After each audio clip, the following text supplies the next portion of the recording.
Hi everyone, मैं doctor Saguni Pandit from मरबन प्रखंड मुजफ्फरपुर बिहार। साथियों, आज मैं आपको बताऊंगा मानसून के मौसम में या यूं कहें कि बरसात के दिनों में 10 ऐसे बीमारियों का नाम बताऊंगा जो खासकर बरसाते के दिनों में होता है। दोस्तों, मानसून का जो मौसम होता है जो सभी के लिए बहुत ही खुशियां और राहत भरा होता है। चूँकि मानसून गर्मी के बाद आता है, जब लोग गर्मी से काफ़ी व्याकुल रहते हैं, काफ़ी परेशान रहते हैं, तो बरसात का मौसम आता है तो सभी को तरोताज़ा करता है, सभी को खुशियां लाता है। साथ ही साथ हमें यह भी नहीं भूलना चाहिए कि कुछ 10 ऐसे बीमारियों को भी साथ साथ लेकर के आता है जो अलग अलग बीमारियां होते हैं, तो जो कि मच्छर जनित बीमारियां होते हैं। तो उस मच्छर जनित बीमारियों से हम कैसे बचें, उसका प्रिवेंशन क्या है, उसका रोकथाम क्या है, उसका साइन एंड सिम्टम्स क्या है, लक्षण क्या है और उसका प्रॉपर इलाज क्या है, यह सब जानने से पहले मैं आपको मच्छर जनित जो बीमारियां हैं जो बरसात के दिनों में आता है, मैं आपको जो टिप्स बताऊंगा उस टिप्स को फॉलो करेंगे तो जो मच्छर जनित रोग है उससे आप बच पाएंगे और बीमारियों से भी ग्रसित नहीं होंगे। सबसे पहले हम जानते हैं कि मानसून के दिनों में या बरसात के दिनों में 10 ऐसे बीमारियां व कौन कौन सी बीमारियां जो होने की संभावना ज़्यादा रहता है। तो फर्स्ट होता है डेंगू, दूसरा होता है मलेरिया, हैजा, टाइफाइड, वायरल फीवर या फिर बैक्टीरियल फीवर, डायरिया, इन्फ्लुएंजा, पेटों का संक्रमण, इस तरह से फलेरिया, इस तरह से बीमारियां आपको मच्छर जनित बीमारियां जो आपको होता है। साथियों, मैं मक्खी के बारे में सब लोग जानते हैं। मक्खी एक ऐसा जीव है जो बीमारियां तो फैलाता है लेकिन खुद उसमें शामिल नहीं होता है ना अजूबा की बात। अब जैसे आप खाना खा रहे हैं, वह मक्खी उस पर आके बैठ गया, उस भोजन को आपको संक्रमित कर दिया, या फिर पानी पी रहे हैं, पानी में अगल बगल में या आपको गिलास के साइड में आपको बैठ गया, आप फिर उसको पानी आप पी लिए, तो कहीं ना कहीं तो संक्रमण उसमें भी हुआ। कुछ फल है, कुछ सब्जियां है, खाने का जो भी आइटम्स है उसमें मक्खियाँ जाके बैठ जाता है और उस चीज़ को दूषित कर देता है, जिससे हमें पता नहीं चलता है और वह संक्रमण करके चला जाता है। आप अगर टेस्ट करा लीजिए, उसमें मक्खी का नाम आएगा ही।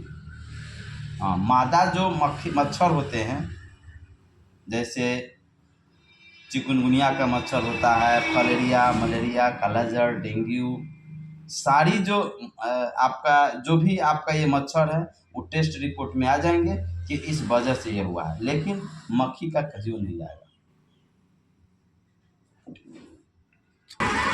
तो जो मच्छर जनित है उससे हम कैसे बचें, तो आपको मार्केट में आपको ओडोमॉस एक जेली आता है जो आप बॉडी में लगा करके आप रात में सोते हैं तो मच्छर से बच सकेंगे। दूसरा कॉइल्स होता है, कॉइल भी आप जला करके सोते हैं तो उससे आप बच सकते हैं। सबसे महत्वपूर्ण बात क्या है बचने का, कि नहीं ओडोमस लगाइए ना कॉइल जलाइए, क्योंकि जो कॉइल्स होते हैं, जिसको सांस की बीमारी है, अस्थमा की बीमारी है, सीओपीडी के मरीज हैं या फिर एलर्जी हैं, उनको यह काफ़ी परेशान करता है। खास करके जो कॉइल्स होते हैं इससे आपको उसमें होने वाला जो धुआं होता है जो आपके सांस के जरिए आपके फेफड़े तक जाता है, जो आपको बॉडी को नुकसान पहुंचाता है। तो बेस्ट आपका मच्छरदानी है। मार्केट में अच्छी अच्छी कंपनियां का मार्केट उपलब्ध है। आप खुद सोइए मच्छरदानी में और परिवार के सभी सदस्यों को भी मच्छरदानी में सोलाइए, इससे बढ़िया कुछ नहीं हो सकता है। ये हम वैसे ये बरसात के दिनों में जो जैसे मैंने बात किया फलेरिया, मलेरिया, कालाजार, चिकनगुनिया, है ना, डेंगू, ये सारी जो बीमारियां जो मच्छर जनित बीमारियां, उससे तो आप बच पाएंगे। साथ ही साथ अपने घर के आसपास जो भी गंदगी है, जो भी वेस्ट प्रोडक्ट है, उसको अच्छी तरह साफ सुथरा रखें। पानी को अगल बगल में जमा नहीं होने दें। आपका जो गौशाला है उसको भी आप अच्छी तरह से साफ रखें। साथ ही साथ आप अगर साफ रख रहे हैं लेकिन आपके घर के जो बाजू वाले हैं वो अगर साफ नहीं रखेंगे तो उससे भी मच्छर आपको परेशानी आ सकता है, तो उसको भी आप प्रेरित करें साफ करने के लिए।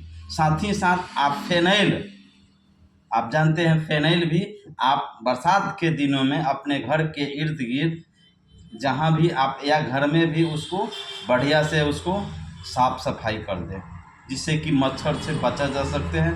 मच्छर से आप जो भी होने वाली बीमारियां हैं उससे बच पाएंगे। दोस्तों, मच्छर कहाँ रहता है? मॉइस्चराइज जगह पर, नमी वाले जगह पर। तो आप जो जैसे घर के अंदर में अंडर द फर्नीचर के अंदर आप देखेंगे, जैसे आप चौकी पर सोते हैं तो नीचे देखिएगा तो आपको मच्छर बहुत मिलेगा, बहुत मिलेगा। इसके साथ साथ फर्नीचर के जो कोना होता है, जो मॉइस्चराइज जगह होता है, नमी वाला जगह होता है, वहाँ आपको ज़्यादा मिलेगा। गंदगी रहता है, सफाई नहीं हो पाता है, जहाँ तक आज हाथ पहुँचा वहाँ तक लोग साफ करते हैं, बाद बाकी छोड़ देते हैं, तो वहाँ भी मच्छर पनपता है। अब मच्छर का प्रोडक्शन क्या, बरसात के दिनों में खास करके पानियाँ जब होती है तो उसका रिप्रोडक्शन, प्रजनन स्टार्ट हो जाता है, प्रजनन करता है। तो आप समझ लिए, पहला अंडर द फर्नीचर मच्छर रहता है, सो फर्नीचर के नीचे रहता है। दूसरा होता है हैंगिंग द क्लॉथ, जब आप जहाँ कपड़ा टांगते हैं वहाँ देखेंगे कि जब कपड़ा फटाइएगा तो आप देखिएगा कि मच्छर बहुत सारा निकलेगा। अम्ब्रेला, छाता अगर रखे हुए हैं, छाता आप निकालिए, देखिए कि बहुत की संख्या में, हज़ारों की संख्या में मच्छर आपको मिलेगा।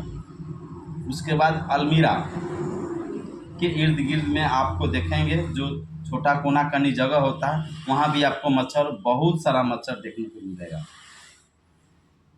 इस तरह से मच्छर वहाँ पर ही निवास, या आपका ज़मीन मिट्टी का घर है उसमें दरार पड़ा हुआ है, वहाँ आप नुका छुपा के रहेगा। या आप जब पानी ज़्यादा गिराते हैं, जहाँ नमी बना हुआ रहता है, वहाँ आपको मच्छर मिलेगा।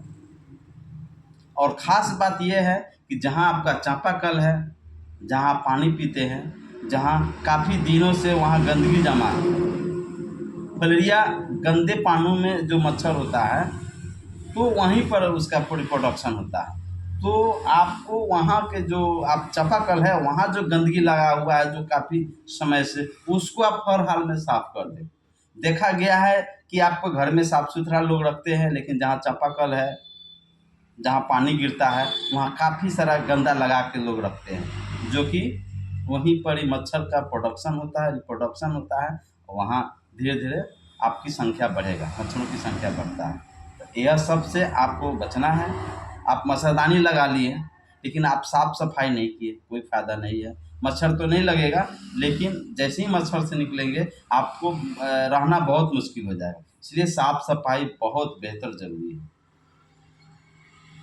कुछ ऐसी बीमारियां होती है जो सरकार उसको, जैसे सरकार उसको अपना कार्यक्रम में शामिल है, जैसे national vector borne disease control programme के तहत फलेरिया, मलेरिया, चिकनगुनिया, कालाजार, डेंगू, ये सारी बीमारियां हैं जो national vector borne disease control programme के तहत आता है और सरकार उसको